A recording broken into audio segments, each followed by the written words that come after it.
When Lila Monroe appeared at the door of the on-duty room at Hot Springs Clinic on a June morning, she was almost unrecognizable. Barefoot, gaunt to the point of being skin and bones, with tangled, matted hair hanging past her shoulders, and draped in ragged scraps of fabric instead of clothes. The girl who had vanished 5 years earlier along with her boyfriend on one of the most remote sections of the Appalachian Trail, the one everyone believed had died. But the most terrifying thing wasn't her appearance. The most terrifying thing was what she said about those 5 years, about what had happened to Evan Price, and about those who still exist in the shadows of Harmon Den. Before diving deeper into the story, don't forget to subscribe to the channel and hit the notification bell so you don't miss the latest cases. On the morning of May 12, 2018, early summer sunlight stretched across the Great Smoky Mountains and the section of the Appalachian Trail running through Newfound Gap, signaling a clear and favorable day for hikers heading toward Icewater Spring Shelter. With dozens of hikers setting out early, it was the ideal time to enjoy wide-open views and the cool mountain air along the ridge. But for 23-year-old Evan Price and his 22-year-old girlfriend, Lila Monroe, this morning marked the start of a hike planned to last just one day, but which would end in years of complete disappearance. According to information provided by their families to the Park Service, both Evan and Lila had moderate hiking experience, especially Lila, who had a habit of noting detailed routes and always preparing sufficient gear for every trip. Their goal that day was to hike from Newfound Gap to Icewater Spring Shelter, a short but steeply inclined trail section that runs close to high rock outcrops overlooking the eastern slopes of the range. In the morning, a camera at the parking lot near the trailhead captured images of Evan's green SUV pulling into the area, showing that the two set out exactly as planned. A ranger on duty reported that they parked in the day hiker lot, checked their backpacks one last time, and started onto the trail looking calm, with no signs of any issues. Based on the logbook collected later, they passed the jump-off toward the end of the morning and headed toward Charlie's Bunyan, a famous viewpoint on the Appalachian Trail. Photos from Evan's camera show they were in that area at 2:25 p.m., with the weather still clear even though thin fog had begun appearing on the horizon.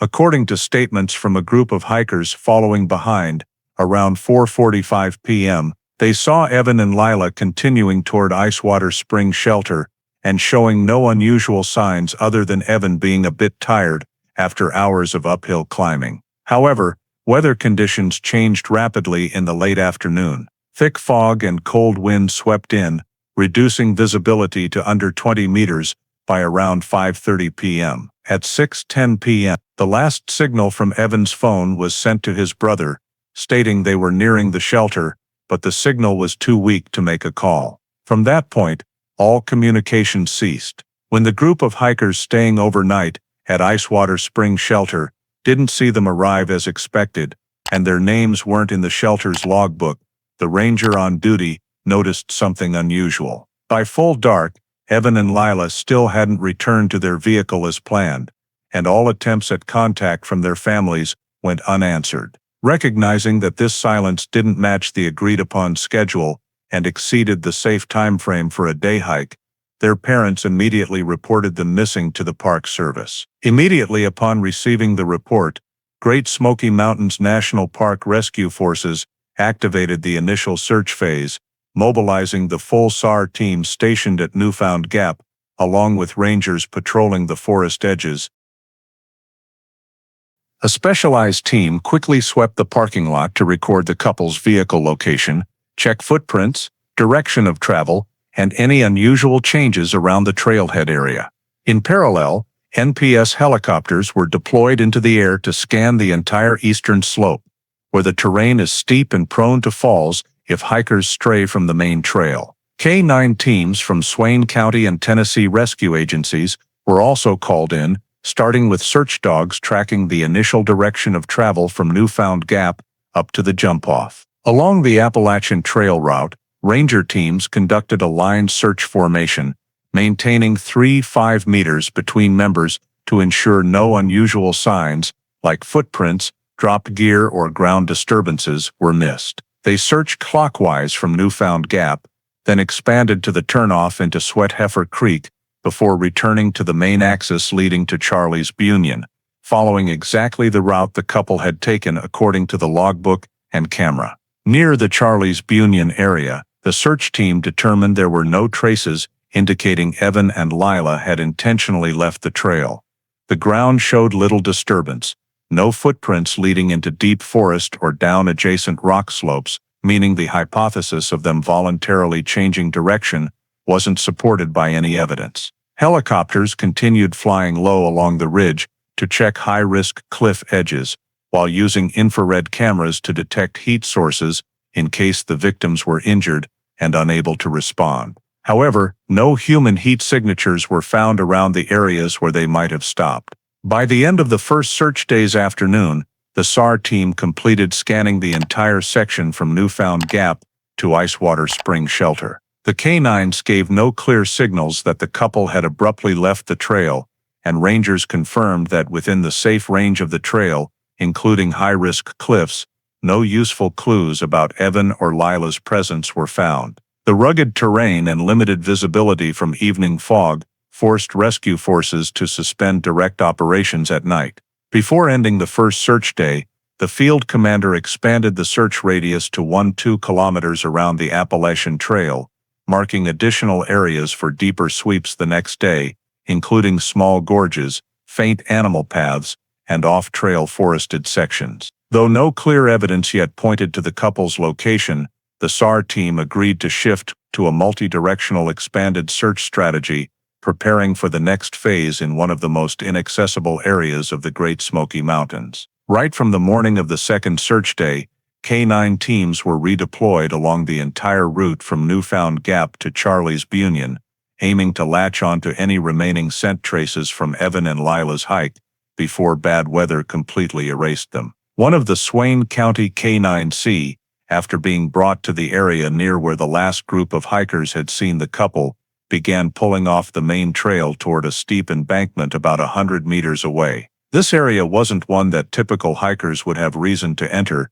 due to rocky terrain, uneven ground, and a slope dangerous without proper gear. As rangers followed the K-9's lead, they discovered signs of a localized landslide, a freshly disturbed patch of soil, likely occurring within 24-48 hours of the disappearance. The SR team conducted a detailed survey of the area and quickly recovered the first valuable piece of evidence: a gray baseball cap lying under the base of a bush, matching the one Evan had worn in a photo taken at Charlie's Bunyan the previous afternoon. Notably, the cap's location was about 20 meters below the main trail level, along a direct downhill slope that didn't align with any logical hiker movement along the AT. Around the cap was a long skid mark, with small drag traces on the ground, not clear enough to identify what was dragged, but sufficient to show something had moved from the trail down to the landslide area. Within a 5-meter radius of the evidence, the SR team noted 2 clear shoe prints in the soft soil. One matched the size and sole pattern of Evan's shoes,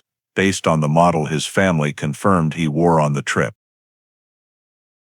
However, the other print was significantly larger, with a foot width exceeding any shoes belonging to Evan or Lila, and the sole design didn't match common hiking boots sold in the area. Rangers quickly secured the prints with protective frames for analysis. Based on the direction of the print sequence, the person wearing the larger shoes had moved from the main trail diagonally down the slope, coinciding in time and location with where the cap was found. More importantly, the path of these prints formed a trajectory deviating from typical accident patterns. If Evan or Lila had slipped due to loss of balance, their body would have fallen straight down the slope, not leaving parallel sideways steps, as observed by SAR. At the intersection of Evan's print and the unknown print, the ground showed heavier disturbance, suggesting impact or resistance, similar to trying to regain balance or being pulled by external force. The fact that the disturbance didn't continue downhill but stopped abruptly suggested another possibility. The victim may have been forced off the trail after contact with a third party. After documenting the scene, SAR reported that all traces recovered didn't fit a standard fall or getting lost scenario. There were no signs Evan or Lila voluntarily left the Appalachian Trail, nor scattered personal items in the pattern typical of disoriented hikers. The cap was found outside any reasonable travel axis. The downhill skid didn't follow natural slope lines, and especially the sequence of unknown prints leading off trail in an unusual arc. These combined factors forced the field commander to consider a new hypothesis. Evan and Lila's disappearance no longer resembled a simple accident, but likely involved intentional intervention by another individual present on the trail at the exact time the couple passed through. However, once this hypothesis was raised, the field provided no further data to establish the next direction of movement. In the consolidated report submitted at the end of the second search day, the Azar commander concluded that although the sweep had expanded to side forest slopes, low points below rock outcrops, and small gorges along the Appalachian Trail, rescue forces still found no further drop points, explaining Evan and Lila's vanishing. Patrol teams sent along the unknown prints direction recorded no additional movement signs.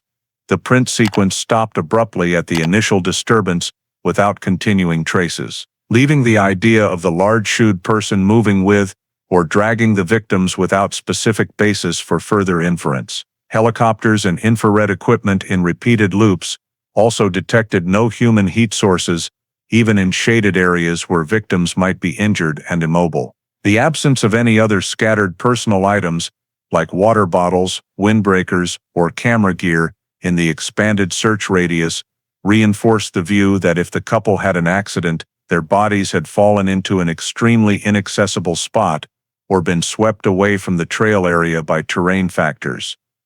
Zar couldn't pinpoint. After comprehensive evaluation, the Park Service issued the official conclusion for the initial investigation phase: insufficient data to prove third-party presence, and the most reasonable hypothesis at that time remained an accident leading to death or disappearance beyond Zar's accessible range. With no further evidence suggesting the victims were in a survivable area, the SR commander had to decide to end active search operations in line with safety limits and park deployment capacity. Evan Price and Lila Monroe's file was shifted to inactive case status, meaning it would only be reactivated with new information or clear enough traces to alter existing assumptions. This decision was communicated to the families with the explanation that all available resources had been mobilized, and continuing the search without specific leads would unnecessarily risk the SR team. In the final summary report,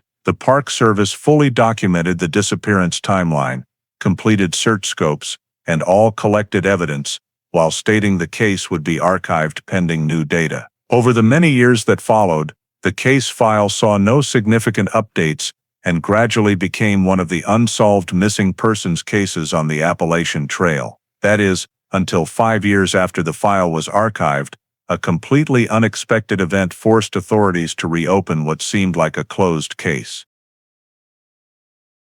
On the morning of August 4, 2023, in the small town of Hot Springs in Madison County, North Carolina, a familiar stop for hikers along the Appalachian Trail, an employee at a convenience store located right off Highway 25/70 reported to local police the unusual appearance of a young woman walking along the roadside in a state of severe exhaustion. She was wearing old, worn-out clothes that were unsuitable for the hot and humid early August weather. Her bare feet covered in mud and multiple scratches, her long hair tangled and matted, and her gaze vacant as if she was not fully aware of her surroundings. The woman stopped in front of the store's porch, gripping the metal railing to steady herself, staggering as though she might collapse, drawing the attention of several passers-by. When the store employee stepped out to ask if she needed help, the woman only shook her head, her voice hoarse and weak, requesting a bottle of water, but then retreating deeper into the corner to avoid direct sunlight, as if she had been unaccustomed to the outdoors for a very long time. Another customer, noticing the abnormal situation, immediately called 911, and within minutes, an officer from the Madison County Sheriff's Office arrived. When attempting to approach and obtain basic information, the woman responded slowly, constantly looking around as if searching for an escape route, giving disjointed answers that did not follow normal logical order. When asked for her name, she provided the identity Emily Carter, born in 2001, from Tennessee, but carried no form of identification to verify it. What made the responding officer sense a deeper issue was that she could not provide a residential address, family contacts, or any reason why she was appearing alone in such an exhausted state. A few minutes after being placed in the patrol car to shield her from the sun, the woman began trembling upon hearing the car door close, behavior indicating an unusual fear of enclosed spaces. To ensure her safety, authorities decided to transport her to the nearest medical facility, Hot Springs Health Program, for an initial evaluation. At the intake area, medical staff recorded low blood pressure, rapid heartbeat, severe dehydration, and signs of prolonged malnutrition, making it necessary to admit her for a comprehensive examination. While processing admission paperwork, medical staff continued questioning to establish identity, but the only information the woman consistently provided was the name Emily Carter, and that she didn't remember where she lived, or didn't know how far she had walked before reaching the town. When authorities checked criminal and civil databases,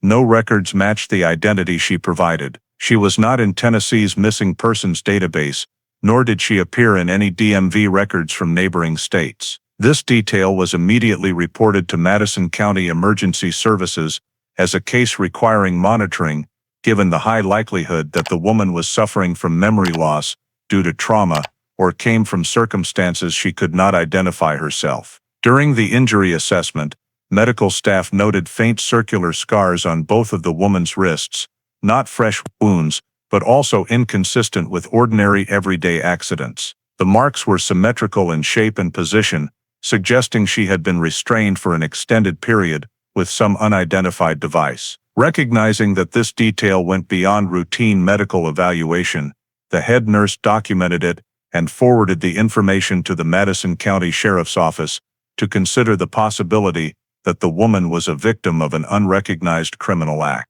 Given the inability to verify her administrative identity and the signs pointing to unusual circumstances, by midday that same day, authorities decided to take identification photos and enter the data into the Federal Missing Persons System (NamUs) for an automated nationwide search. About 2 hours later, the system returned a potential match with a high degree of similarity.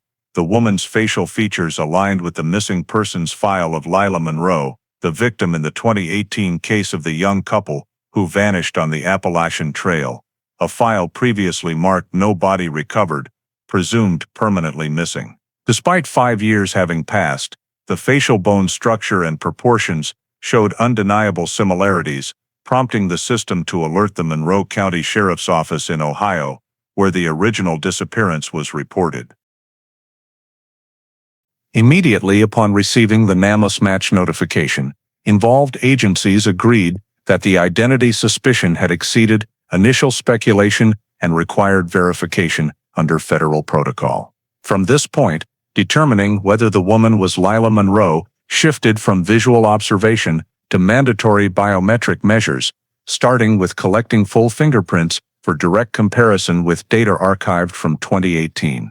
Although the woman, still insisting her name was Emily Carter, initially showed distress when asked to place her hand on the scanner surface, medical and police teams coordinated to maintain a quiet environment and minimize contact to avoid triggering panic. When the fingerprints were entered into the system, the results came back almost instantly, a perfect match with Lila Monroe's fingerprint record, collected by Ohio police when she applied for international travel in 2017. The match left no room for doubt, prompting authorities to proceed to the second verification step, DNA comparison, to rule out any data formatting errors in biometrics. A cheek swab sample was taken from the woman at Hot Springs Hospital and urgently sent to the North Carolina State Crime Lab, while the Monroe family's genetic profile was retrieved from Ohio's data center and forwarded for CODIS comparison. While awaiting expedited analysis results, the Park Service was notified that the 2018 missing couple case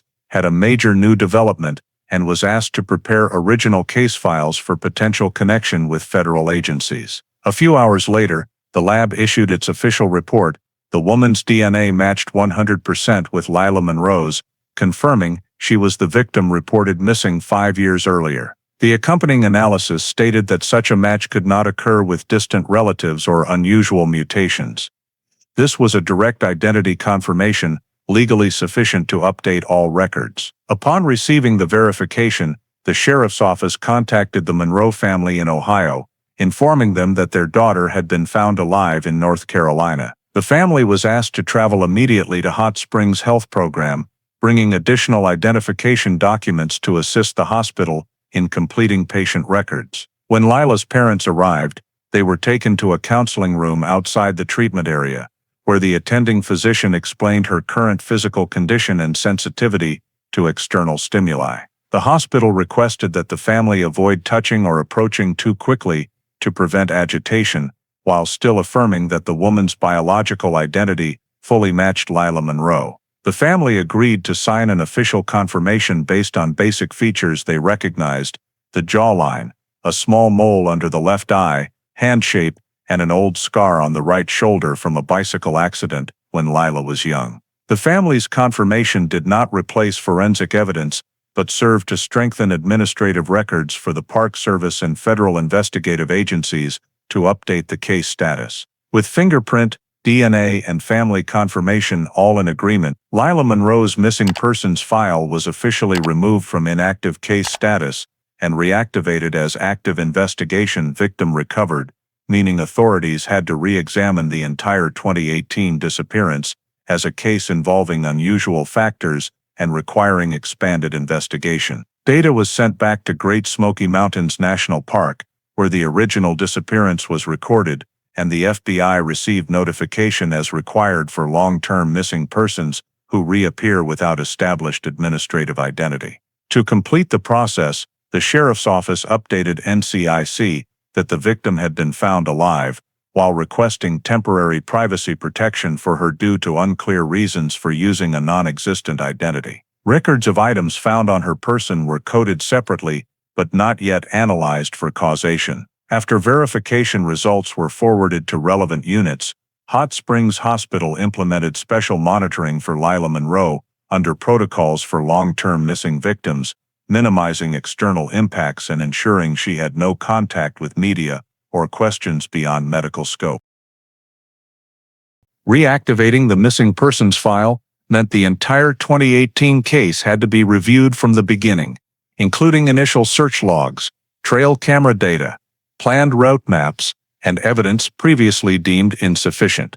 However, at that point, authorities could not yet determine why Lila had reappeared in a state of impaired awareness and using a non-existent identity, only confirming that her return had shifted the case from an unsolved disappearance to an investigation involving serious, unusual elements. On that basis, the temporary processing focus shifted from identity verification to assessing the physical consequences of the 5-year period of unknown whereabouts. Immediately after Lila Monroe's biological identity was confirmed, the medical team at Hot Springs Health Program began conducting in-depth evaluations to determine the extent of bodily damage and signs consistent with long-term confinement, while collecting detailed clinical data to prepare a medico-legal report for submission to federal investigative agencies in accordance with regulations. The initial general examination results showed that Lila's body was in a state of significant debilitation, with a BMI below the minimum safe level, reflecting prolonged nutritional deficiency. When the orthopedic specialist conducted the examination, they noted a marked reduction in muscle mass in both arms and legs, particularly in the calves and thighs, muscle groups that would normally be better preserved if the victim had been able to move normally. The asymmetrical muscle atrophy in both forearms also indicated that Lila may have been restricted in movement in a specific direction for an extended period, or forced to maintain repetitive postures in a cramped confinement environment. Testing mechanical strength with flexibility tests revealed limited range of motion. Extending her arms overhead or rotating her shoulder joints caused her pain and a reflexive withdrawal, signs consistent with years of inactivity and uneven muscle use. The doctor noted no evidence of recent fractures, but several ribs on the right side showed signs of malunion, suggesting an old injury that had not been properly treated, most likely occurring during the time she was missing. Concurrent with the musculoskeletal evaluation, the dermatology team documented signs of prolonged light deprivation, skin tone significantly paler than in her 2018 identification photos, thin skin prone to bruising, accompanied by clear vitamin D deficiency in blood tests. These characteristics are commonly seen in individuals who have spent time in spaces without exposure to natural light, such as basements or completely sealed areas. The forensic medical department also discovered circular scar patterns on both wrists and ankles, uniform in shape, deep but no longer fresh in color. These scars did not match common household accident patterns. They were uniformly wide, relatively straight and symmetrical, suggesting they were most likely caused by some form of restraint device used to immobilize the wrists and ankles over an extended period. Some scars had darker edges, indicating they were inflicted at different times, not in a single event. The attending physician clearly noted that these marks were consistent with repeated restraint, commonly seen in cases of prolonged detention or coercion. Hematological tests showed mild anemia, protein and mineral levels below standard, reflecting an inadequate or restricted diet over time. The body had numerous dry skin patches and thin peeling nails, both indicators often associated with prolonged vitamin and mineral deficiencies. Pulmonary endoscopy revealed thicker than normal mucus lining, possibly due to frequent exposure to damp, poorly ventilated environments, completely different from the outdoor setting where Lila had previously been active before her disappearance. All these signs were documented in the report as objective indicators that the victim had lived in conditions failing to meet minimum standards for nutrition, light, and air. The hospital's psychiatry department also conducted an initial assessment to determine the extent of neurological impact. Although an in-depth psychological evaluation could not be performed immediately due to Lila's panic state, the doctors noted exaggerated startle responses to loud noises, avoidance of light, fear of enclosed spaces, and a tendency to retreat to corners if the room door was closed. These reactions were consistent with post-prolonged confinement states, though no direct causation could be concluded, only recorded as initial clinical manifestations. The medical team clearly stated in the report that the patient showed signs of institutionalization, a condition often seen in individuals isolated from natural environments for too long, leading to disrupted time perception and difficulty adapting to open spaces. Concurrent with the clinical evaluations, the hospital was required to complete the forensic medical assessment for recovered missing persons dossier as mandated by the FBI. All data was compiled into a lengthy report, including full-body photographs, close-up images of injuries, blood test results, muscle strength analysis, degree of muscle atrophy, restraint marks, old bone injuries, and indicators of limited light exposure. The report also detailed projected recovery timelines, the level of psychological support needed, and necessary steps to ensure patient safety in the initial phase. In the comprehensive assessment submitted to federal agencies, the medical team emphasized that all physical evidence on Lila's body pointed consistently in one direction. She had endured restricted movement living conditions for a minimum of many months and most likely many years. There were no signs indicating she had lived in an environment comparable to natural or open spaces after her disappearance. Additionally, comparing her 2018 identification photos with current ones showed severe muscle mass loss, which could not have occurred if she had been living normally in the community. Concluding the report section, the lead physician stated that the injuries and signs on her body could not originate from a typical hiking accident. They clearly exhibited the pattern of a body subjected to control, restriction, and deprivation of minimum conditions over an extended period. The entire report was encrypted and transferred directly to the FBI and Park Service to support the reevaluation of the missing persons case, while marking the first official step in returning the case to active investigation status. After the medical examination dossier was completed and submitted to federal agencies, the mandatory next step was the first session with Lila to gather foundational information for establishing investigative directions. To avoid triggering distress and ensure the most stable psychological state possible, the hospital required the session to take place in a sound-isolated room with dimmed lighting, no automatic doors, and minimal personnel present. The two assigned investigators, one from the FBI and one from the Park Service, sat at a distance, maintained non-threatening postures, and asked only open-ended questions, as observations in the hospital room indicated Lila's high sensitivity to unexpected stimuli. In the early stage, her ability to connect information was fragmented. Her statements did not follow chronological order and were frequently interrupted by long silences or defensive reactions. However, the session still yielded several important data fragments sufficient to establish a list of descriptors for the environment in which she had been held. Lila could not answer questions about the start or end of her missing period, but she reacted strongly when light or closed door was mentioned, repeatedly shaking her head and saying that the place she was in had no windows. The investigators noted this as the first data point. The victim had been in a space completely isolated from natural light. When asked about the room's shape, Lila could not describe the structure in detail, but repeatedly mentioned the phrase room number 4, as if the number served as identification or zoning in the confinement space. Her instinctive repetition of this number led investigators to record in the minutes that the victim may have been held in a system of numbered rooms, or referred to by number instead of name.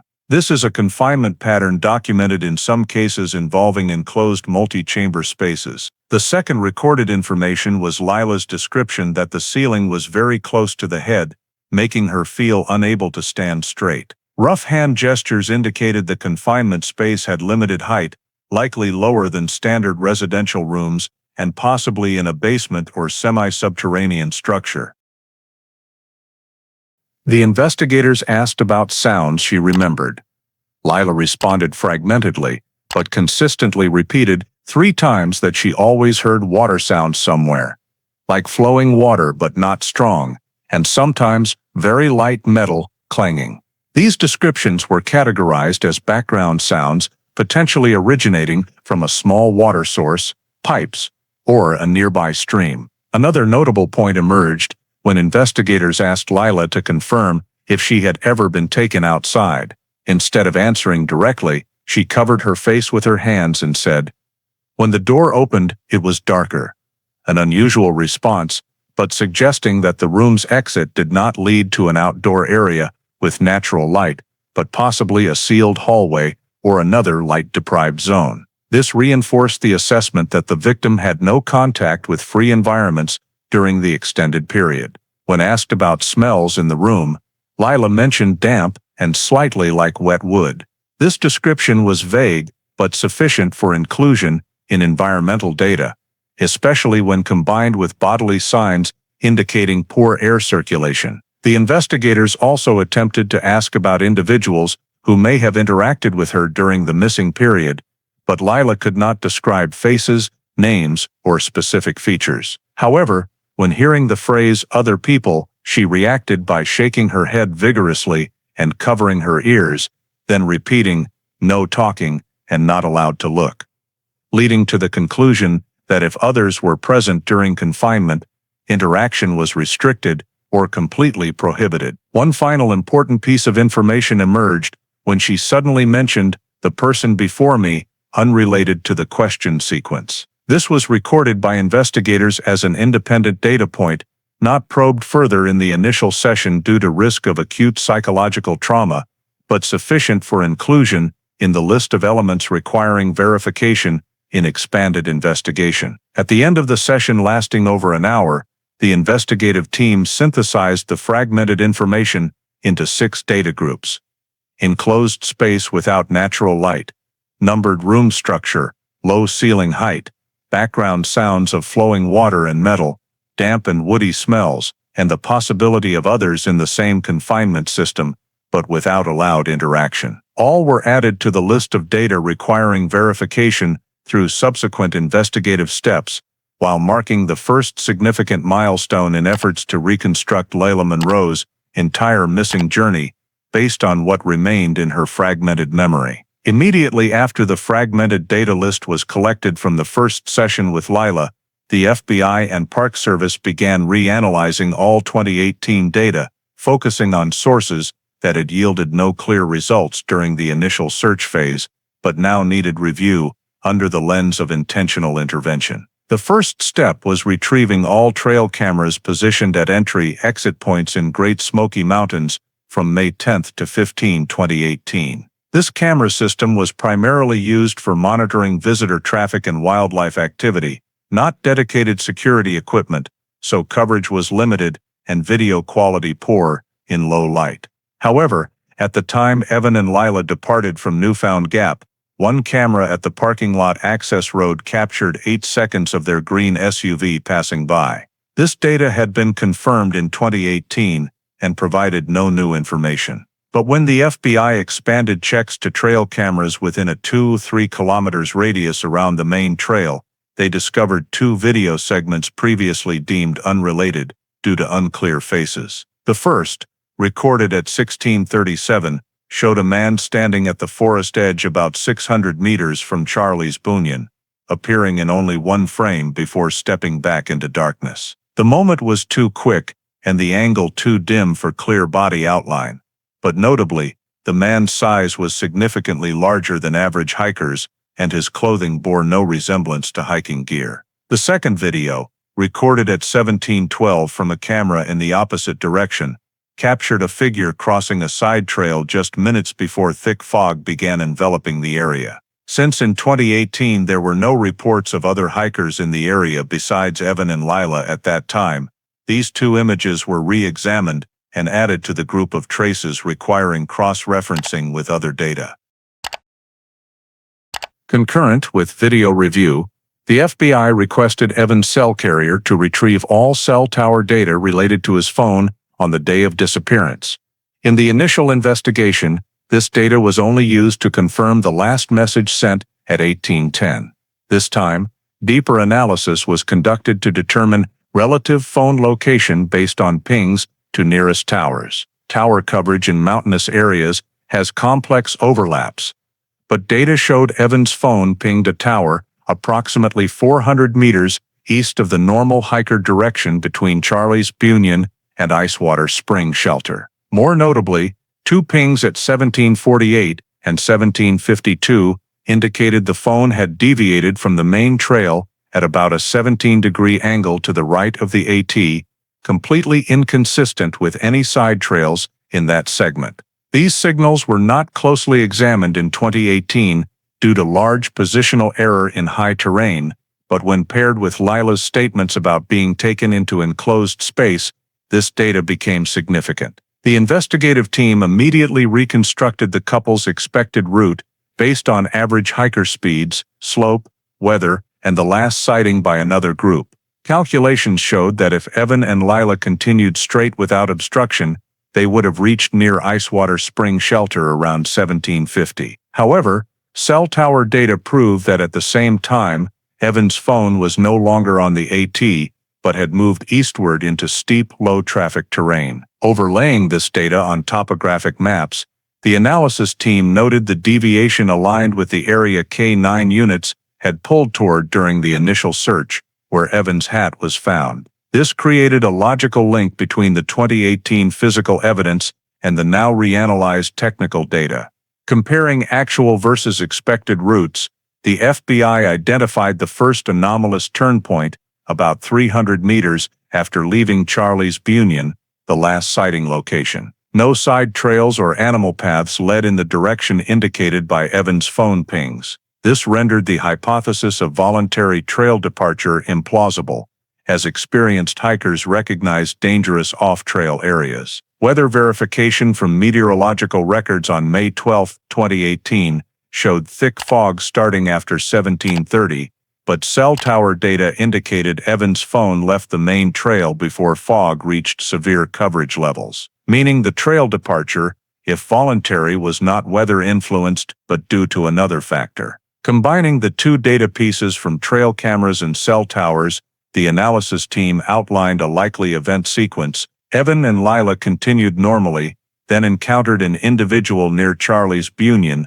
Subsequently, per cell tower direction, Evan's phone was led off trail. Though the video figure's identity and purpose remain undetermined, the connection among three elements, the unidentified figure, off-at deviation, and strange footprints found in SAR Phase 2, was sufficient to rule out the pure accident hypothesis previously advanced by Park Service in 2018. The technical analysis team also re-examined GPS data from Evans' photos, although many lack coordinates due to location tagging being off. Some morning photos had EXIF data, allowing confirmation of movement speed and exact times at landmarks. Stability in morning and early afternoon travel showed no orientation or fitness issues.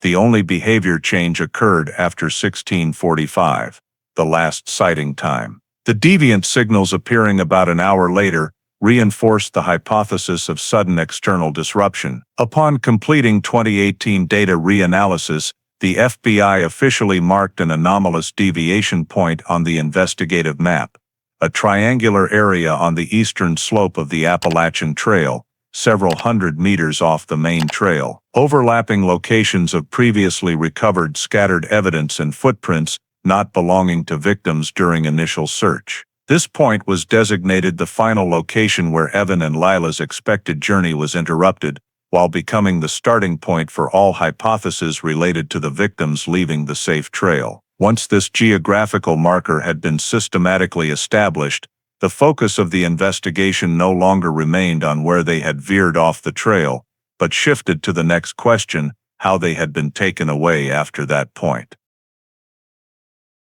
From here, the investigative team began re-examining all the items found on Lila when she appeared in Hot Springs, to determine whether these pieces of evidence had a direct connection to the area where Evan's phone had emitted its final signal, and whether they could provide clues about where Lila had been held during her 5 years of disappearance. When brought into the emergency room, Lila was carrying only 3 items: a worn plastic library card with rounded corners, a small metal key engraved with the marking 4H17, and a piece of jean fabric stained with an unidentified chemical. These 3 items did not match any of the belongings on the list of equipment that the Monroe family had reported in 2018. The first item, analyzed, was the library card. Although the text on the card had faded, the attending nurse recognized the words Johnson County Public Library and sent a photo to the sheriff's office for verification. Johnson County is a small county in Tennessee,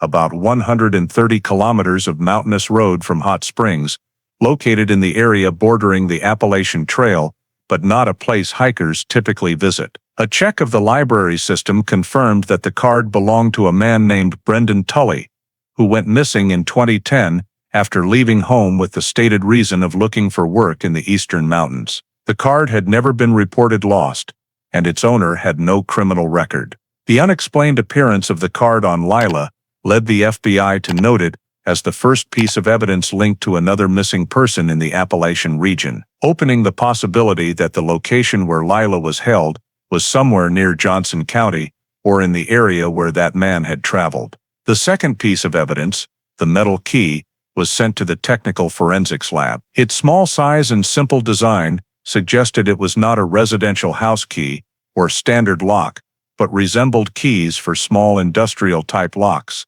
commonly used for cabins, storage sheds, or side doors in older structures. The marking 4H17 was determined not to be a common manufacturer's serial number, but likely a hand-engraved internal designation.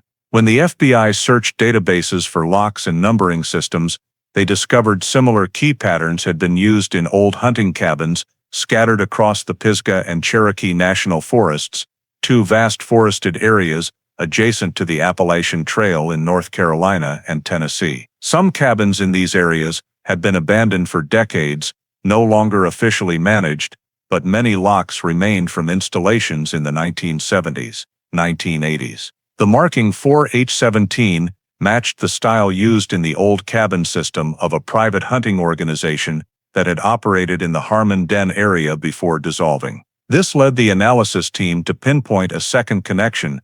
The key likely belonged to a structure in the Harmon Den Wildlife Management Area or nearby regions. The third piece of evidence, the jean fabric stained with chemical, was considered the most valuable for localization. The forensics lab conducted chemical analysis and found the substance was a mixture of industrial anti-mold agents, typically used to treat wood in long-term damp environments. The chemical composition included a low ratio of pentachlorophenol and certain mineral oil compounds, rarely seen in common consumer products, but frequently present in unmaintained wooden structures. When compared to environmental data, the FBI found similar compounds in some cabins scattered west of the Appalachian Trail, particularly in older structures near streams or high humidity areas. Geological reports combined with ranger records showed that the Harmon Den area, on the border of North Carolina and Tennessee, once had over 20 privately built cabins from the logging era, many abandoned, with most using treated wood containing chemicals matching the sample from the fabric. The fact that both the library card and the chemical sample linked to Northwest North Carolina and Eastern Tennessee prompted the analysis team to create an overlaid data map marking 3 connections, the library card leading to Johnson County, the key matching cabin markings in the Harmon Den region, and the wood chemical fitting old cabins near streams in that area. The distance between Hot Springs, where Lila appeared, and Harmon Den was only about 30 kilometers, as the crow flies, and the projected movement direction from her holding location to the town aligned with terrain allowing escape via mountain paths. When cross-referenced with 2018 cell tower data, the FBI realized Harmon Den lay directly east, the deviation direction where Evan's phone had pinged at the time of disappearance.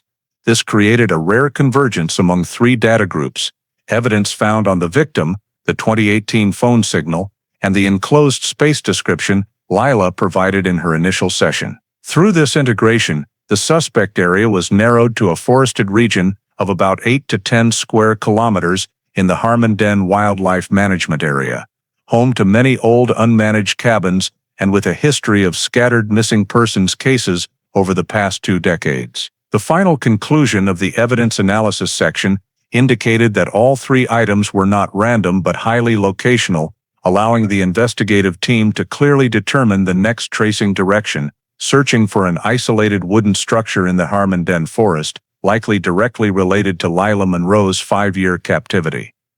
After completing the evidence analysis and determining that all 3 factors, the library card, the oddly marked key, and the wood chemical stained fabric, had direct or indirect links to the mountainous forested area on the North Carolina-Tennessee border, the federal investigative team moved to the next step, narrowing the suspect location based on integrated terrain, ecological features, and the sensory space descriptions Lila had provided in her initial session. The goal of this phase was to reduce the area from over 80 square kilometers of dense forest to a small enough zone for precise deployment of ground search teams and surveillance drones, avoiding a repeat of the widespread and unfocused searches from 2018. FBI geological experts were brought in to analyze Lila's description of the sound of running water, not strong but constant, as such water sounds only occur in certain geological formations. In the western North Carolina mountains,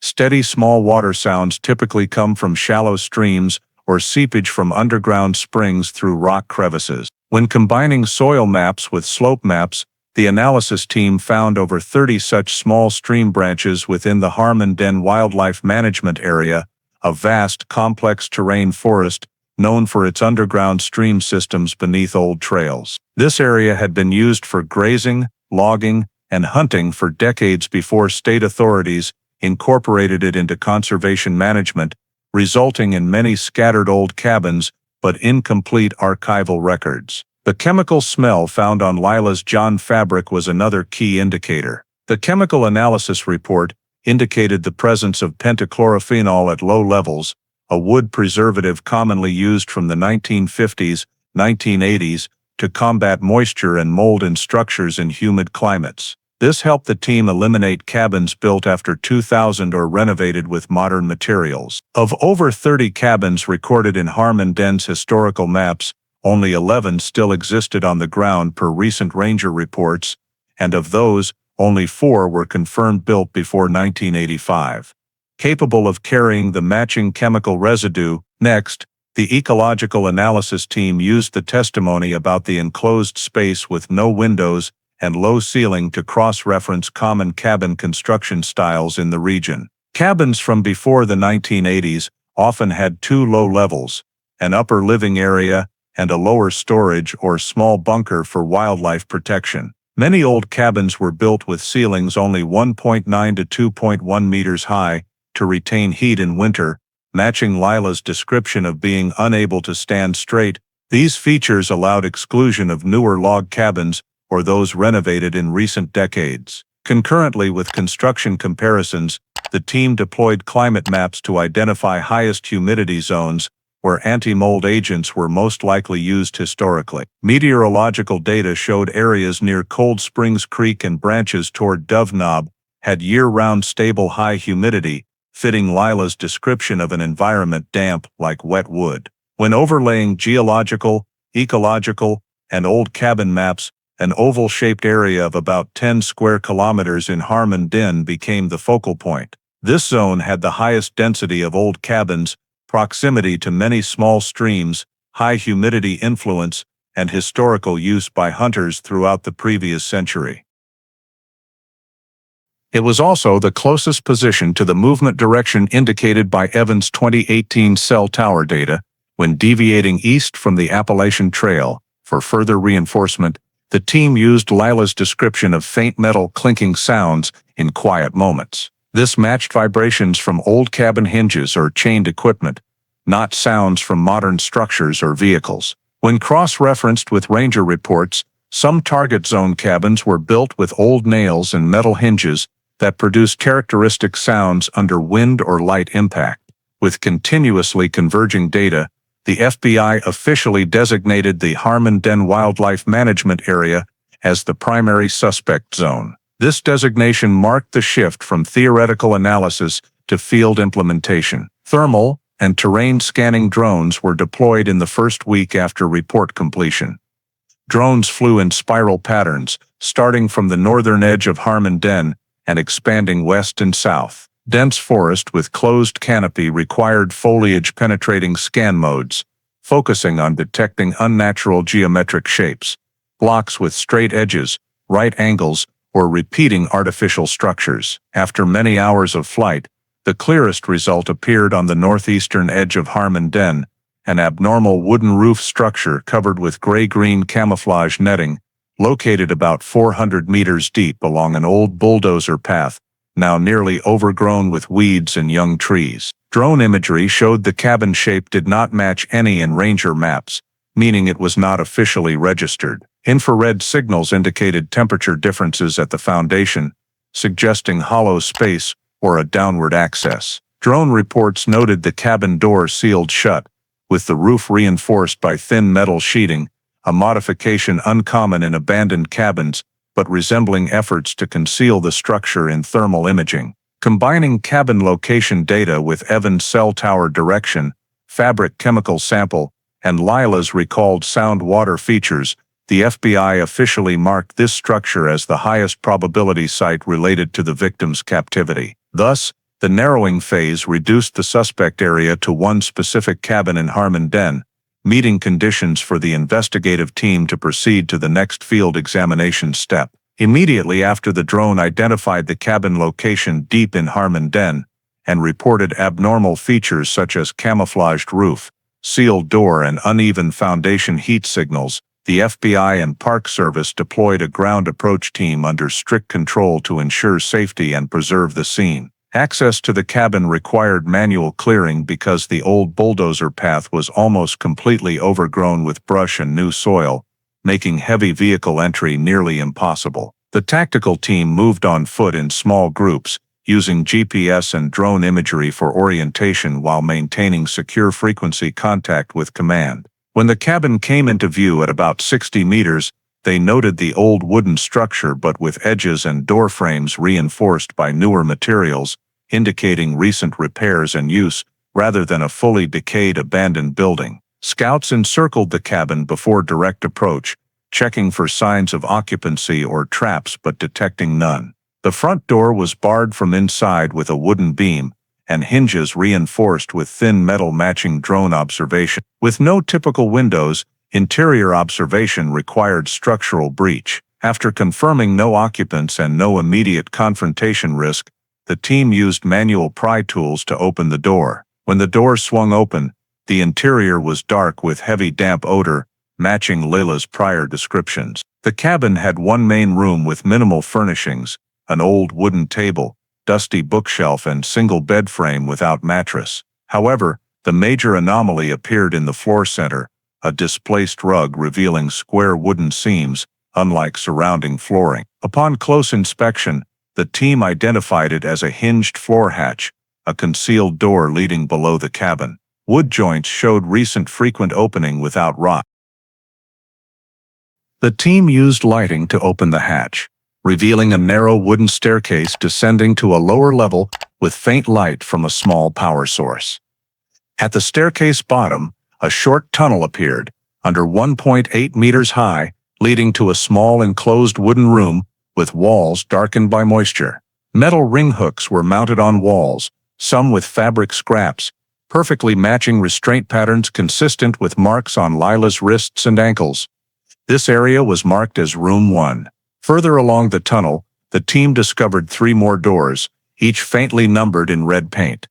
2, 3, and 4. This numbering directly matched Lila's repeated references to room number 4, becoming critical evidence confirming a system of separate holding rooms. Room 2 was larger than Room 1, but similar layout, low ceiling, no windows, fixed metal hooks on walls, and a thin, rotten mattress on the wooden floor. The floor showed extensive drag marks, suggesting prolonged movement of heavy objects or bodies. Several long hair strands trapped in floor edges were collected for DNA testing. Room 3 showed more recent use, less dusty walls, drier floor, and less humid air than previous rooms. A small ventilation hole in the wall led outside, but was blocked by external metal plate. In the corner, the team recovered a short electrical wire connected to a non-functional small bulb. Floor traces suggested the occupant here had more movement than others, but still severely restricted. Room 4, the final door, was the only one fully matching Lila's descriptions. Ceiling so low an adult could not stand straight, intense damp smell, and fine wood dust on the floor. Along the right wall was a long horizontal wear mark, matching Lila's description of sitting with back against the wall. Here, the team recovered light brown long hair strands, visually consistent with Lila's hair color at disappearance. Near the floor was a small fabric scrap, matching the clothing material she wore, leaving newfound gap. The entire Room 4 area was sealed for biological trace collection, including DNA, fibers, footprints, and residue on restraint hooks. Returning to the main cabin room, the team began examining items potentially used for victim monitoring. On a wooden shelf near the wall, they found a small camera concealed in a wooden frame. The camera was disconnected but memory card slot intact. On the table was a black covered notebook with scattered pages of notes, including numbered symbols, date logs, and entries like 1 completed, 2 not suitable, 3 not stable, 4 maintain, suggesting multiple other victims before or during Lila's captivity. In the table drawer, the team found electrical repair tools, old camera equipment, cloth gloves, and maintenance items for the cabin. Under the cabin floor near the wall, they discovered a small wooden box containing worn rope, old hinges, iron latches, and items with dried blood. All were documented and seized for analysis. Additionally, the main room contained a small metal fireplace covered over, with old ash and partially burned paper. Preliminary analysis indicated printed paper with handwritten text burned to destroy evidence. Under UV light, the team identified old biological fluid stains under the cabin floor and on walls at varying intensities, proving prolonged use as a holding site with multiple activity phases. Upon completing the search, the FBI concluded this cabin was not only where Lila Monroe was held, but likely contained multiple different victims, based on restraint evidence, mixed DNA, non-uniform hair samples, and the numbered room system 1, 4. The cabin was labeled a high-severity crime scene, the surrounding 1-kilometer forest radius sealed, and all evidence transferred to forensics for the next investigative phase. Immediately after, the cabin in the Harmon Den area was identified as the detention site, and all physical evidence was collected. The next investigative step focused on tracing the legal owner or the person with actual usage rights to the land where the cabin was located. Based on the GPS coordinates of the scene, the FBI coordinated with the Haywood County Land Records Office to review cadastral records and discovered that the nearly 30-acre parcel where the cabin stood was not federally owned but belonged to an individual named Marcus Hale, 52 years old, who had registered the property since 2003. Records showed that Hale purchased the land from a bankrupt logging company, and the transfer did not include obligations to rehabilitate or inventory existing structures on the property, which explains why the cabin was not listed in forestry records. The FBI immediately entered Hale's name into the NCIC system to retrieve personal background information. Initial reports indicated that he had worked as a maintenance technician for cabins and trails for a private organization supporting hikers on the Appalachian Trail from 2001 to 2010. Employment records noted that Hale's primary duties included repairing wilderness cabins, replacing locks, reinforcing wooden foundations, and inspecting water collection systems at numerous remote points along the trail. This explains why the cabin in Harmon Den had an old structure but remained maintained in a usable condition for many years after it was officially abandoned. When the FBI submitted fingerprints collected from the cabin, from hinges, trapdoors, and various wooden materials, for database comparison, the results showed more than 20 prints matching those of Marcus Hale stored in the North Carolina DMV records. These fingerprints appeared in multiple locations throughout the cabin and were particularly concentrated in repair areas such as new hinges, door covers, camouflage netting, and wiring leading down to the rooms below. This served as direct evidence that Hale had repaired, used, and frequently accessed the cabin over many years. Subsequently, the forensic biology team conducted DNA testing on hair and biological fluid samples collected from the 4 rooms beneath the cabin. Several hair samples matched a toothpick Hale had discarded at a convenience store in 2019, retrieved through security camera footage and individualized data collection systems. Other samples did not belong to Hale, but exhibited characteristics from multiple different female individuals, consistent with the hypothesis that the cabin had once held multiple victims. Notably, on the restraint hook in room 4, a cluster of epidermal cells matched the DNA of Lila Monroe. This reinforced the conclusion that the cabin was the location where she was held during her disappearance. After the physical evidence confirmed Hale's direct connection to the scene, the FBI expanded tracing of his movement history based on financial transactions, phone records, and traffic cameras. Financial data revealed that from 2010 to 2022, Hale lived in isolation, avoiding credit cards, conducting transactions primarily in cash, and moving irregularly between 3 areas: Johnson County, Pisgah National Forest, and the border region of Harmon Den. GPS records from his truck inspections indicated that annually, Hale appeared at least 4 to 5 times near access points to old forest roads, including routes previously used for timber transport. This data overlapped with the cabin's location and matched the stream area with water composition compatible with Lila's description of the steady sound of flowing water. Notably, when the FBI re-examined missing persons reports from 2005 to 2018 in Tennessee and North Carolina, they identified 2 unsolved cases of young women of similar age to Lila. One in Johnson County in 2010 and one in Buncombe County in 2012. Although no final conclusion had been reached, the appearance of Brendan Tully's library card, who disappeared in 2010, on Lila, combined with the cabin containing multiple female hair samples, led the investigative team to suspect that the cabin may have been used by Hale over an extended period to detain various other victims. To better understand this possibility, the FBI supplemented the operational psychological profile by analyzing behavioral patterns based on non-emotional data. From the physical evidence and cabin structure, they determined that Hale tended to organize space in a compartmentalized manner, Rooms 1-3 showed signs of use at different times, while Room 4 was a fixed detention room. Notes in the black notebook recovered from the cabin reflected a pattern of evaluating suitable and unsuitable, indicating Hale had a systematic selection and classification process for victims rather than impulsive actions. This was reinforced by the uniform restraint methods across rooms, demonstrating that the detention process was repeated with a relatively stable procedure.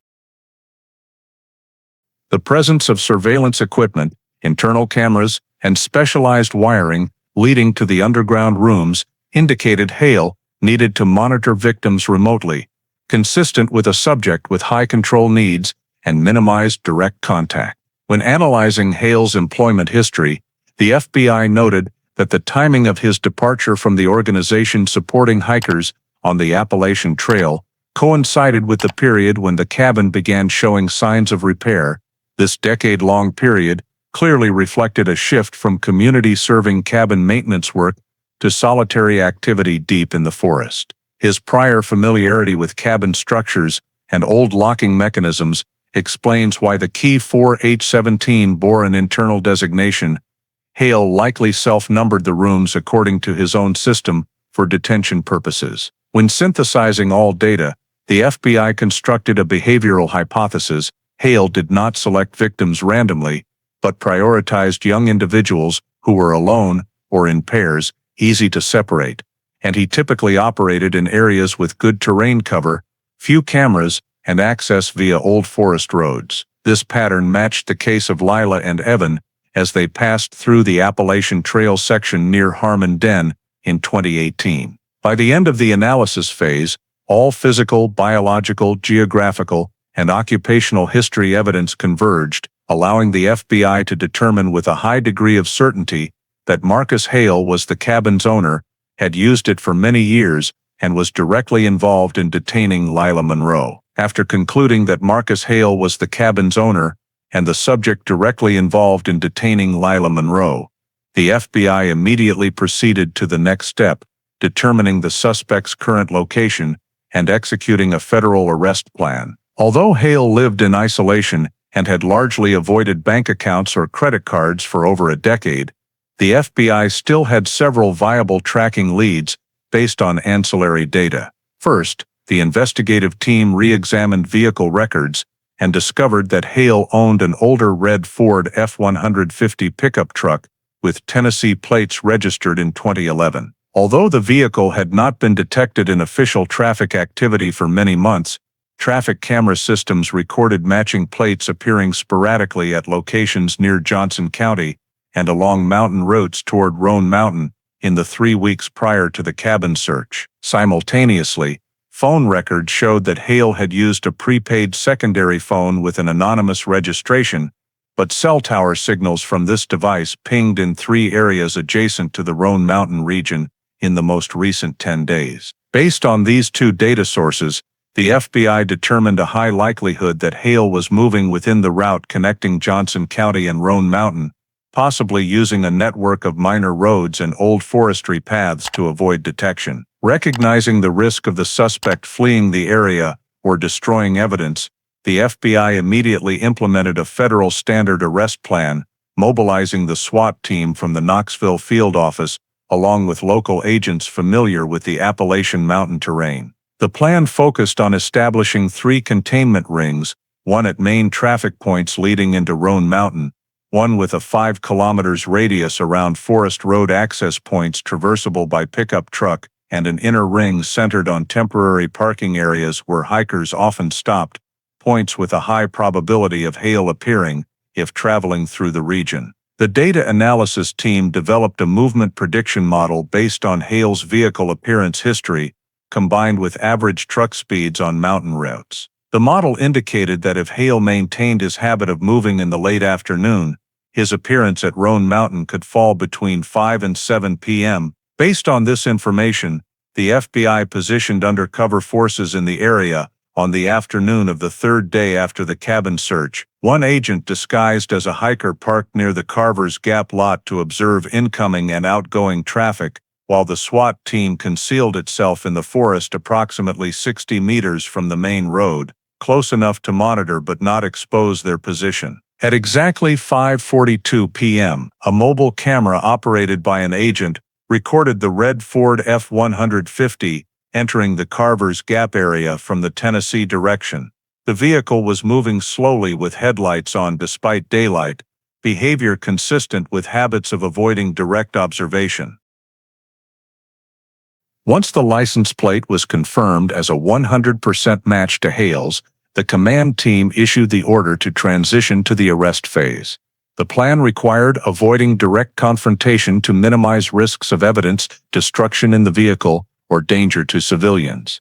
When Hale stopped at the edge of the parking area, apparently to check the truck bed, two plainclothes agents approached from the pedestrian direction, while the SWAT team simultaneously closed in from behind. Within 7 seconds of the arrest signal being transmitted via radio, Hale was safely subdued, with no opportunity to flee or access dangerous items. He was not carrying weapons, but his initial reaction showed unexpected panic upon discovery. During the on-site search of the pickup truck, the FBI seized several key pieces of evidence: a coil of rope similar to the type found in the cabin, a toolbox containing pliers and industrial tape, a container of wood treatment solution with chemical composition matching the sample analyzed from fabric on Lila, and most importantly, a stack of photographs of the Appalachian Trail printed on plain paper, marked with red ink at various landmarks. Some photos were prints from trail cameras in remote areas, indicating Hale had monitored hiker activity for years. In the back seat was a small women's jacket matching the brand Lila wore when she disappeared, though old and torn, which was sealed for testing. Concurrently, the FBI examined Hale's secondary phone found in the truck cab.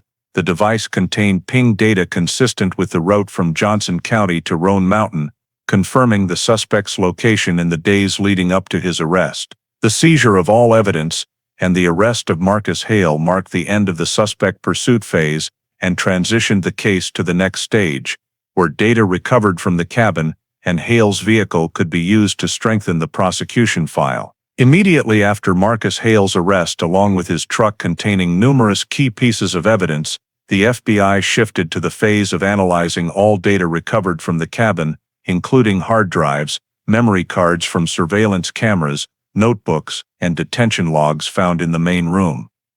Among the digital evidence, an old 320 GB hard drive hidden in a tin box in the underground level was the most significant because it contained traces of a monitoring system for cabin activity spanning many years. When the technical team recovered the data, they discovered hundreds of low-quality audio files, mostly capturing simple sounds such as footsteps, dragging objects, rattling metal, and heavy breathing close to the microphone. Many files were labeled with dates using a characteristic coding system: 1 to 12 inches, 2-4, 3 to 21 inches, 4-7, similar to the numbering in the black-covered notebook recovered from the cabin.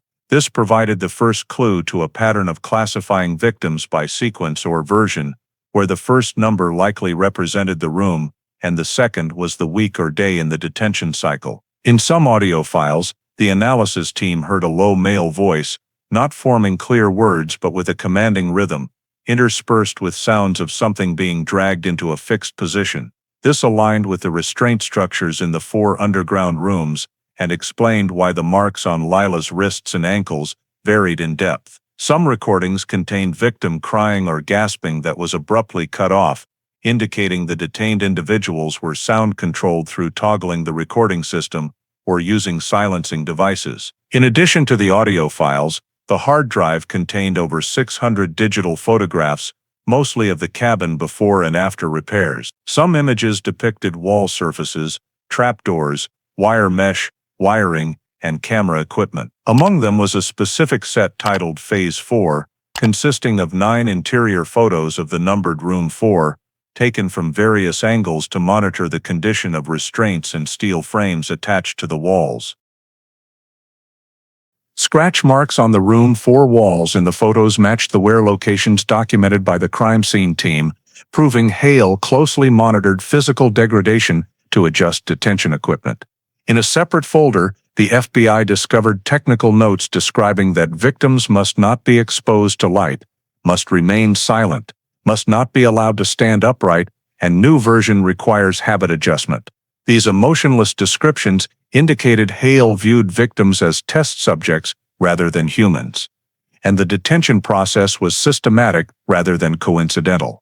The black-covered notebook recovered from the cabin table contained numerous pages with date markings spanning over a decade. In the notebook were tracking tables for the detention life cycle of each room, including entries for progress, stable, invalid, and termination, showing Hale operated the cabin as a system for maintaining victims in cycles. Scattered pages included lines recording victim behavior in codes: 1. Not eating, 2. Difficult to adjust, 3. Wall damaging, 4. Too quiet, consistent with the cabin having held multiple different individuals over an extended period. No real names appeared, aligning with a pattern of identity coercion in which victims were stripped of their original names and forced to adhere to room codes assigned by Hale. This matched Lila, identifying herself as Emily Carter after being found, indicating she had undergone cognitive manipulation to replace her real identity with one imposed by Hale, likely related to a real person named Emily in his psychological environment. When analyzing the cabin evidence and recovered data, the forensic team reconstructed the 5-year timeline of Lila's detention by cross-referencing her 2018 disappearance with cycles recorded in the notebook and physical changes in Room 4. Based on images in the Phase 4 inches folder, the analysis team determined that Room 4 was renovated at least twice from 2018 to 2021, the first time showing new wood filler, the second adding auxiliary hinges. These repair signs matched the decay and wear levels observed by the examination team upon accessing the cabin. Notebook codes showed regular monthly cycles, proving Hale conducted monitoring on a schedule. Many days were marked 4, stable, or 4, sound sensitive, suggesting Room 4 held a single victim for an extended period, almost certainly Lila. The final months in the notebook included entries like 4, opening phase, 4, non-cooperative, 4, excessive contact, vague phrases, but consistent with Lila, possibly resisting or regaining mobility before escaping the cabin. When assembling all the facts, the FBI concluded Hale's operational pattern consisted of 4 core elements. First, identity coercion by detaching victims from their real names and forcing substitute ones. Second, long-term isolation in confined spaces with low ceilings and no light to eliminate sense of time. Third, victim classification by version, maintaining each in a separate room and marking progress with codes. And fourth, repeated monitoring and behavioral adjustment, evidenced by installed cameras, audio recordings, and room modifications based on victim actions. This entire model operated consistently over many years and was proven through physical traces, audio data, room analysis, and Hale's handwritten notes. Upon completing the analysis, the FBI had sufficient grounds to determine that Lila's survival was not random. She had endured a structured control system that Hale maintained for 5 years in the form of a repetitive, meticulously documented detention cycle. Immediately after the completion of the analysis of physical evidence, digital data, and Lila Monroe's statements, the prosecution file against Marcus Hale was transferred to federal court with charges of federal kidnapping, prolonged unlawful imprisonment, identity violation, and multiple additional counts based on empirical evidence collected from the cabin in Harmon Den. The trial was held at the United States District Court for the Western District of North Carolina, where the federal prosecutor presented a case file thousands of pages thick, focusing on physical evidence recovered from the scene, including Lila's DNA adhered to the restraint hooks in Room 4, hair samples that did not match Hale or any individual identified in the national database, and mixtures of male DNA taken from the wire mesh, hidden door hinges, and electrical wiring leading down to the detention area. The prosecutor described the cabin not as an ordinary residence, but as a purpose-built detention facility designed to maintain maximum isolation for the victim, equipped with an internal surveillance system, audio recordings, and handwritten notes demonstrating intent for long-term control. They presented drone imagery, scene diagrams, and a set of recovered photos from the hard drive showing the detention room with modifications over time. Digital evidence included over 200 audio files, proving Hale monitored noises, the victim's movements, and sometimes their mental reactions, clarifying his pattern of maintaining power. Videos extracted from the cabin's embedded camera memory cards showed blurry footage capturing Lila's figure at various times, in a weakened and movement-restricted state, consistent with medical examinations. This evidence not only confirmed Lila had been in the cabin, but also proved prolonged detention spanning many years. Regarding documentation, the prosecution presented the black notebook recovered from the cabin, in which each detention room was numbered and tagged with symbols describing operational status and cycles. The prosecutor argued this was Hale's system of versioning victims, used to categorize, manage, and adjust their behavior. A series of notes, such as 4 stable, 4 sound sensitive, and 4 non-compliant, were directly correlated with Lila's psychological and neurological results upon discovery, showing clear parallels between Hale's subjective observations and the victim's clinical manifestations. The prosecution also introduced evidence, including a jean fabric scrap stained with wood chemicals matching the cabin, a library card belonging to another missing victim, and the key 4H17 leading to the corresponding old cabin system at the detention site. They argued that the matches between physical evidence and the cabin's structure were continuous and could not be explained by coincidence or chance. Only the cabin's owner, maintaining operations there over a long period, could leave such traces. Regarding 2018 cell tower data, the prosecution presented a diagram of pings from Evan's phone, showing the device leaving the Appalachian Trail and heading toward Harmon Den at the exact time the young couple disappeared, reinforcing the conclusion that Hale approached them in a very specific window and directed this movement. The prosecution also emphasized that Hale had extensive knowledge of old trails and abandoned cabins, evidenced by his professional history as a cabin maintenance technician for an organization supporting hikers. This experience aligned with the pattern of selecting discreet, hard-to-detect, and easily controllable detention locations. In their arguments, the prosecution presented a reconstructed timeline of the 5-year detention based on physical changes in Room 4, marking cycles in the notebook, and audio files. They described how Hale maintained a lightless environment, low ceiling, and restricted movement time to control the victim's psychological state. Lila's manifestations after being found, malnutrition, muscle atrophy, panic reflexes to sounds, loss of time perception, were presented to the jury through objective medical reports, without emotional framing, proving absolute consistency between clinical findings and the cabin's detention model. On the defense side, Hale's attorney argued that there was no video evidence directly recording Hale detaining Lila or using violence, and that Hale's fingerprints in the cabin did not prove the cabin was used for criminal purposes. They claimed the cabin was on privately owned land, and physical traces could stem from past repair or lawful use. The defense also attempted to question the integrity of the hard drive, suggesting data could have been manipulated or degraded due to time and environmental conditions. However, the FBI's Digital Forensics Lab responded with reports verifying the chain of custody and proving the hard drive showed no signs of editing beyond natural wear.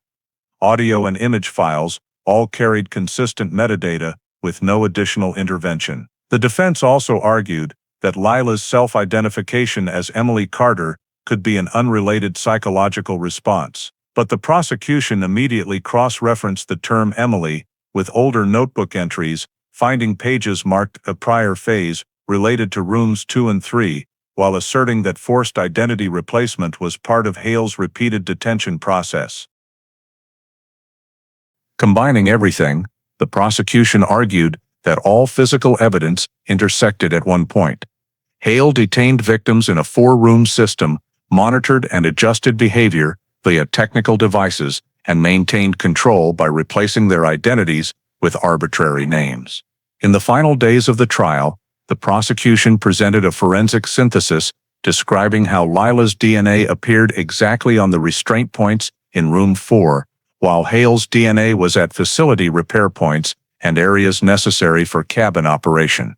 The intersection of the two DNA systems at meaningfully different locations, victim at restraint points, perpetrator at operational points, created a unified logical structure that forensic experts called a two-way lock, meaning it not only proved the victim had been there, but also who had used the cabin. The defense attorney countered that DNA presence could date from unrelated times, but the prosecution immediately presented images of the cabin through repair phases, showing Hale used new materials to cover rotted sections while leaving fresh fingerprints in those layers. These facts rendered the defense arguments weightless. In the final rebuttal, the prosecution stated that every behavioral pattern, timeline, physical evidence, and medical parameter aligned perfectly with Lila being detained by Hale in this cabin, with no data suggesting another suspect. After 4 days of deliberation, the jury unanimously reached a guilty verdict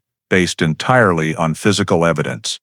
The cabin was the detention site, Hale operated the cabin, and his actions spanned many years, exceeding all federal legal limits and forming a continuous, intentional, and structured chain of crimes. After the jury unanimously found guilty on all major charges presented by the prosecution, the trial entered the sentencing phase, in which the federal judge considered the severity of the conduct, duration, and consequences for the victim to issue the final judgment.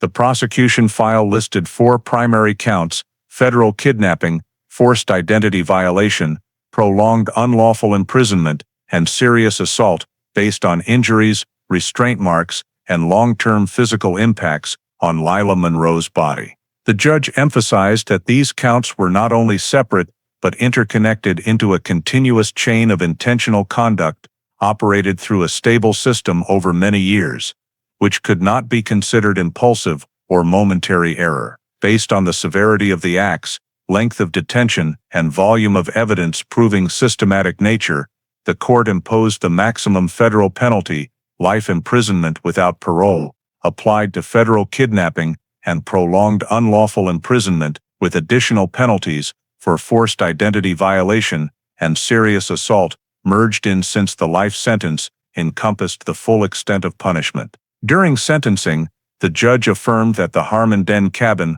was a detention facility operated by the defendant, intentional in nature, with no mitigating factors related to mental state or economic circumstances. 2 factors the defense attorney had raised but were rejected for lack of supporting evidence: Hale's maintenance of the cabin in operational condition for years, cyclical repairs, victim categorization by version, and electronic monitoring were considered aggravating factors, proving calculation and ongoing dangerousness. After the sentence was pronounced, Hale was required to stand for the final terms, in which the judge reiterated no possibility of appeal for reduction, due to the overwhelming physical and digital evidence clearly establishing the entire criminal chain. U.S. Marshals responsible for courtroom security immediately escorted Hale from the courtroom in handcuffs and leg shackles, transporting him in a specialized vehicle to the federal temporary detention facility in Charlotte before transfer to the highest security facility in the system. Hale's file was updated in the BOP system with classification high risks no parole, ensuring the defendant would have no opportunity for parole or sentence reduction for the remainder of his life. The transfer of the suspect to federal detention marked the end of the legal process for Marcus Hale, while affirming the court's decision based on federal legal principles and evidence clearly exposed throughout the trial. The life sentence without parole for Marcus Hale closed the case at the legal level, but its impact extended across the entire management and safety system of the Appalachian Trail, where the disappearance of Evan Price and Lila Monroe had exposed long-standing gaps in monitoring, alerts, and emergency response procedures. Immediately after the sentence was announced, the Appalachian Trail Conservancy and National Park Service held an interagency meeting to assess failures in hiker, tracking, and infrastructure management along the trail. The initial comprehensive report pointed out that Hale's ability to operate a detention cabin right beside the forest bordering the Appalachian Trail for years without detection showed that secondary forest paths and uninventoried old structures posed real risks to the hiker community. ATC immediately implemented a plan to to enhance monitoring by doubling the trail camera network within 2 years, especially at intersections between the main trail and less traveled forest branches. Solar-powered motion sensors were proposed for installation in many areas, with reported disappearances or incidents over the past 3 decades. NPS simultaneously revised initial SARA procedures, adding mandatory checks of private cabins and abandoned structures within a 3 to 5 kilometer radius of the victim's last known location, a measure not previously in standard operations. They also improved cell tower data analysis systems, enabling real-time ping cross-referencing with topographic maps to accurately identify unusual movement directions, avoiding repetition of the 2018 situation where off-course data was undervalued. In parallel, ATC and NPS launched hiker awareness campaigns, releasing new guides emphasizing the importance of clearly reporting itineraries, sharing live locations when possible, and identifying high-risk unstructured areas. Main information centers and shelters along the AT were supplemented with warning signs about past unusual disappearances, helping the hiker community recognize risks and report immediately if discovering unauthorized cabins or signs of third-party interference. Another direct consequence of the case was NPS reopening 14 unsolved missing persons files in the range from Tennessee to North Carolina, especially those with timing or circumstantial features matching the movement patterns Hale was confirmed to have used. Forensic labs compared DNA recovered from the cabin with samples from old cases, while reorganizing search teams in some previously overlooked areas due to misjudged low risk.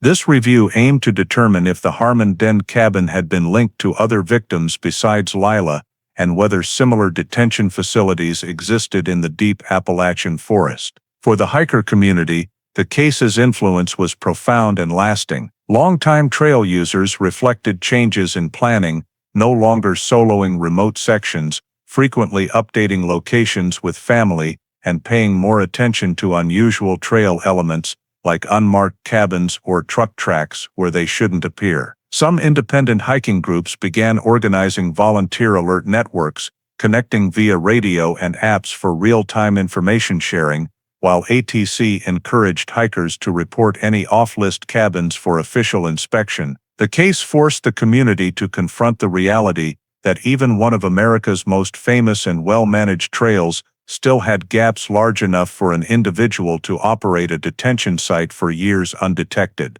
This led to broader discussions on safety in wilderness spaces, prompting ATC and NPS to develop new ranger training programs prioritizing recognition of predator behavior signs in forested areas over solely focusing on natural environmental risks. Thanks to these robust reforms, the Appalachian Trail entered a phase of stricter management, reflecting the hard lessons learned from Lila Monroe's case. After the trials, safety system reforms, and extensive scoping efforts by the NPS and ATC, the final focus of the entire case shifted to the person who survived 5 years of captivity, Lila Monroe, 27 years old. In the months following the sentencing, she continued to receive medical and psychological monitoring at a specialized recovery facility for victims of captivity trauma, where the team of experts noted slow but steady progress in her recovery.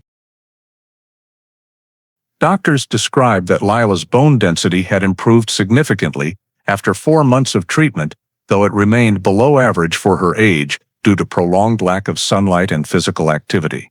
Muscle atrophy showed positive changes, particularly in the leg and back muscle groups, but daily physical therapy was still maintained to help her regain balance and endurance. Nutritionally, her body responded well to a high-protein and mineral recovery diet, but occasional hypersensitivity reactions to loud sounds or bright lights continued to appear sporadically in daily activities, reflecting lingering neurological effects from confinement in a stimulus-deprived enclosed space. Phased post-captivity psychological reports indicated that Lila was experiencing high-level post-traumatic stress disorder, prominently featuring time disorientation, avoidance reflexes when someone blocked an exit, and brief panic attacks triggered by the sound of running water or metal clanging, sounds that matched the environment inside the cabin. Therapists assessed that these reactions aligned with the long-term captivity stress model and could persist for many years, but her ability to recognize safe environments was improving markedly compared to the time immediately after her rescue. In therapy sessions, Lila gradually became able to recount clearer fragments of memories from her time in the cabin, though most remained as disjointed images without specific chronological structure, accurately reflecting how the brain responds under prolonged deprivation of natural light cues. Another important part of the recovery process was the Monroe family completing all legal procedures to re-establish Lila's identity. Over nearly 6 months, they worked with federal agencies to recover all documents affected by the coerced identity process, including applications for reissuing ID cards, passports, insurance records, and medical files that had been altered because she had initially been identified under the name Emily Carter after being found. Restoring her legal identity was not just an administrative matter, but also served as a psychological foundation to help Lila separate herself from the captivity period. The family also updated the missing person information in the NCIC system, changing the status from active missing person to located victim of federal kidnapping, ensuring no lingering alerts continued to cause data inaccuracies. On the investigative side, after completing additional forensic examinations of the cabin and Marcus Hale's vehicle, the FBI filed a case closure report concluding that Hale's chain of criminal activities spanned over a decade and was systematic in nature. The file was closed with full legal evidence affirming that Lila Monroe was the only clearly identified surviving victim from the cabin in Harmon Den. Meanwhile, the cabin had contained traces of at least 2 other female individuals, but their identities remained unverified. The report also stated clearly that there was no evidence Hale had accomplices, and the entire cabin maintenance operation was carried out by him alone. However, in the final notes section of the file, the FBI listed several unresolved issues. The 2 remaining female DNA samples did not match any missing persons records within the state, and Brendan Tully's library card, the man who went missing in 2010, although indirectly related evidence, still had no precisely determined role in Hale's chain of activities. The NPS and ATC continued to maintain open monitoring status for old missing persons cases in the area, but Lila Monroe's case was officially closed as resolved with conviction, becoming one of the rare precedents on the Appalachian Trail where a victim survived and returned after years of secret captivity. For Lila, the road to recovery remains long, but the permanent sentencing of the perpetrator and the comprehensive overhaul of the AT safety system provide her with a stable foundation to rebuild her life, closing a dark chapter that lasted 5 years deep in the Harmon Den forest. The story of Evan Price's disappearance and Lila Monroe's haunting survival journey is not just a criminal investigation narrative, but also a reflection of the very real challenges that Americans today face when venturing into vast, sparsely monitored wilderness areas. The Appalachian Trail is a symbol of freedom and exploration, but this incident serves as a reminder that even places considered the safest can harbor deadly vulnerabilities. In the story, both Lila and Evan were experienced hikers, fully equipped and adhering to schedules, yet they still became targets of an individual who had hidden in the deep woods for years. The detail that Evan's phone pinged off the main trail, a signal overlooked in 2018, reminds us that technology can be a critical survival tool if used properly and fully analyzed by authorities. The fact that the Harmon Den cabin existed for years without detection also highlights how even small gaps in park management can create opportunities for criminals to exploit. For Americans today, the lessons are clear. The freedom to explore nature always comes with the responsibility to protect oneself and support collective warning systems. Before every trip, share detailed itineraries with family.